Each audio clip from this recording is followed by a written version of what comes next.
Лекциянын темасы Кыргыз элинин калыптанышы. Бул маселе Кыргызстандын тарыхындагы эң орчундуу маселелердин бири.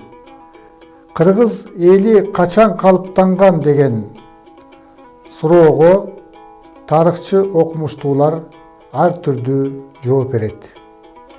Адегенде биз эл деген эмнени түшүндүрөт, ошого көңүл бурушубуз керек. Эл бул адамдардын коомдук бирикмеси. Элден тышкарыдагы эң байыркы доордон баштап адамдардын коомдук бирикмелери болгон. Адамзат жаныбарлар дүйнөсүнөн бөлүнүп чыкканда болжол менен мындан 2,5 миллион жыл мурун адамдар өз алдынча ар бири өзүнчө жашоого мүмкүн эмес болгон. Ошондуктан ошол доордо адамдар алгачкы адам үйүрлөрүнө бириккен. Адамдардын үйүрлөрү чоңдорун эсептегенде 20-25 адамдан туруп, негизинен тамак таап жөө жана жырткыч айвандардан коргонуу үчүн биригишкен. Кийинчерээк коомдун өнүгүшү менен адам үйүрү жаныбарлар үйүрлөрүнөн айырмаланып, аң сезимдин негизинде бирге баштаган. Алгачкы общиналык коомдо адамдар адегенде уруктарга, андан кийин урууларга, кийинчерээк уруулар уруу союздарына, анан уруу союздары элдерге бириккен. Илимде эл деген бул негизинен 3 белгиси бар. Биринчи белгиси территориялык жалпылык. Адамдардын коомдук тобу биргелешип компакттуу түрдө бир жерди ээлеп жашашы керек. Экинчи белгиси ошол биргелешип жашаган элдердин тилинин жалпылыгы болуш керек. Ал эми үчүнчү негизги белгиси коомдо биргелешип жашап аткан адамдарынын кулк мүнөзүнүн окшоштугу жана алардын маданиятынын жалпылыгы. Мына ушундай 3 жалпылыгы болгондо гана эл деп айтылат. Кыргыз эли качан пайда болгон? Окумуштуулардын айрымдары кыргыз эли байыркы доордо, тагыраак айтканда коло доорунда, биздин заманга чейинки 3-1 миң жылдыктарда эле кыргыз элинин белгилери болгон деп эсептейт. Алар негизинен археологиялык изилдөөлөргө таянып, ошол мезгилдеги кыргыздар жашаган жерлердеги маданий калдыктарга көбүрөөк таянып, көбүнчө өлүк көмүү салттарына көбүрөөк көңүл бурушат дагы. Ошол мезгилдеги дөбө мүрзөлөр кыргыздарга тиешелүү деп эсептешет. Ошол коло доорунда пайда болгон, ошол коло доорунда дөбө мүрзөлөргө айрым бир адамдар пайдаланган буюмдар коюлган. Алардын ичинен ошол дөбө мүрзөлөрдөн көбүнчө жаныбарлардын чүкөлөрү, койдун, тоо эчкилеринин, жапайы айвандардын чүкөлөрү табылган.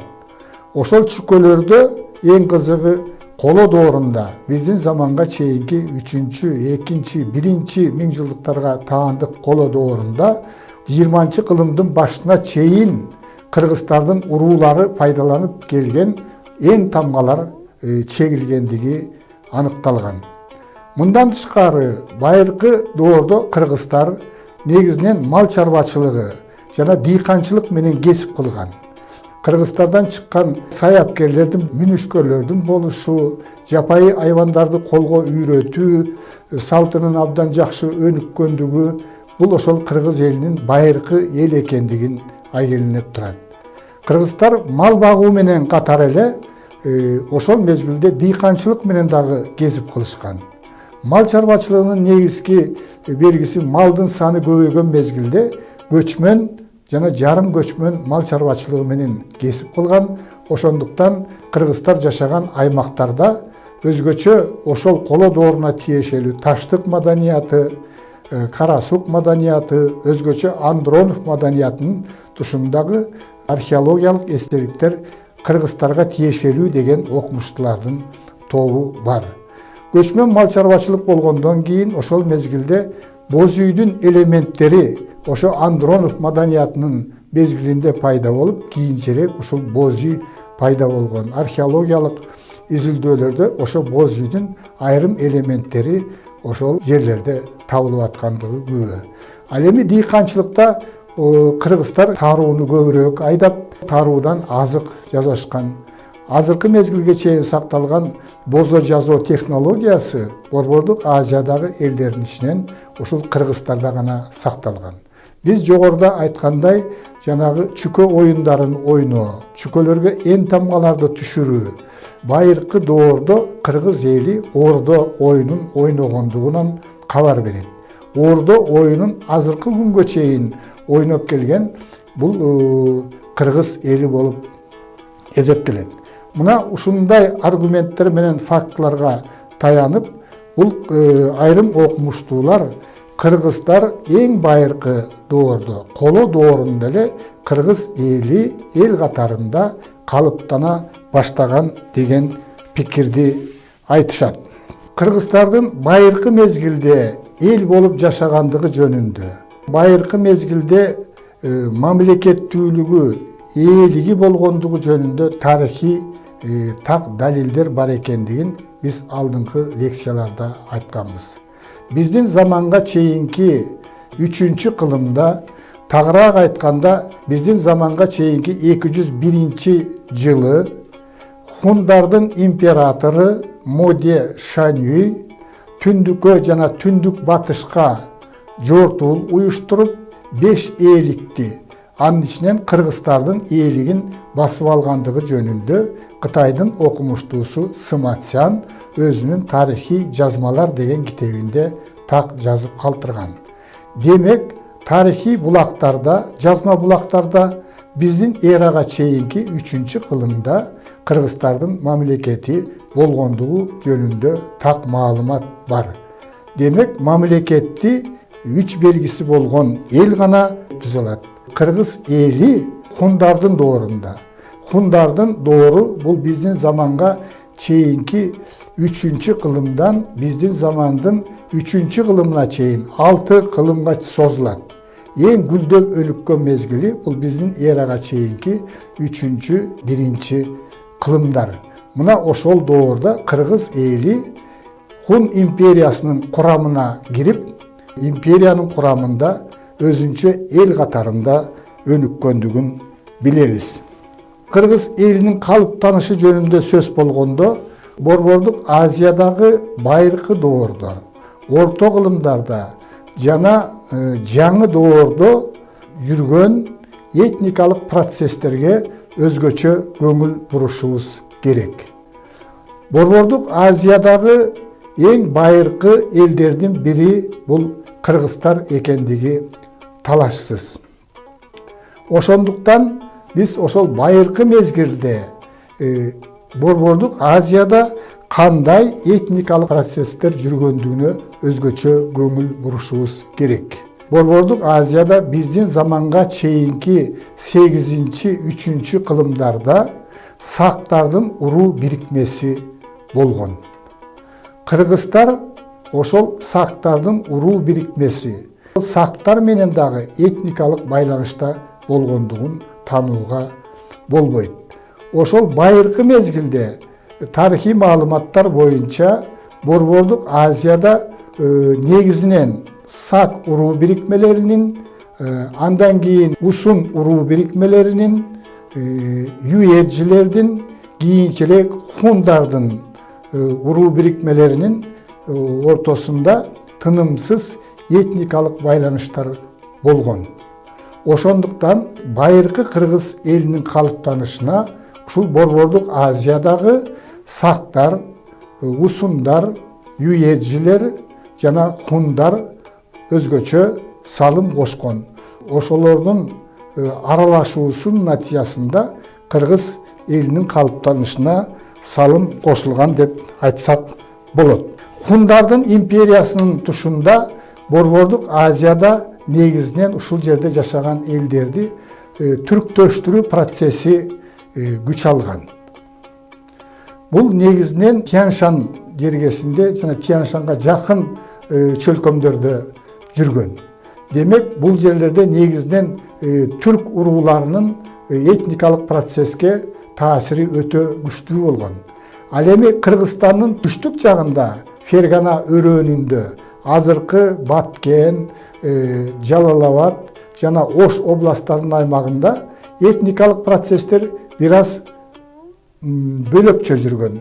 Бул жакта негизинен Памир Фергана тобундагы этникалык уруулар үстөмдүк кылган. Булар этникалык жактан баштары сүйрү келип, европалык типке көбүрөөк окшош болгон. Орто кылымдарда бул негизинен түрк доору 6-8 кылымдарда Тянь-Шаньда 3 этникалык топтордун жуурулушу, аралашуу процесси жүргөн.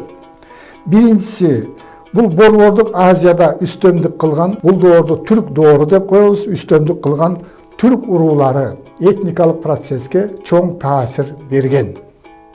Экинчиси, түрк дооруна чейин Борбордук Азияда туруктуу жашаган, биз жогоруда айткан сактар, усундар, юетжилер ушул жердеги этникалык процесске, ошолордун калдыктары этникалык процесске өзгөчө таасир берген. Үчүнчүсү, бул отурукташкан жана Фергана тоо ыркасынын ар жагындагы азыркы түштүк Кыргызстанды да камтыйт. Мында Согду, чыгыш Иран элдерине окшош, ошолордун өкүлдөрү этникалык процесске аралашкан.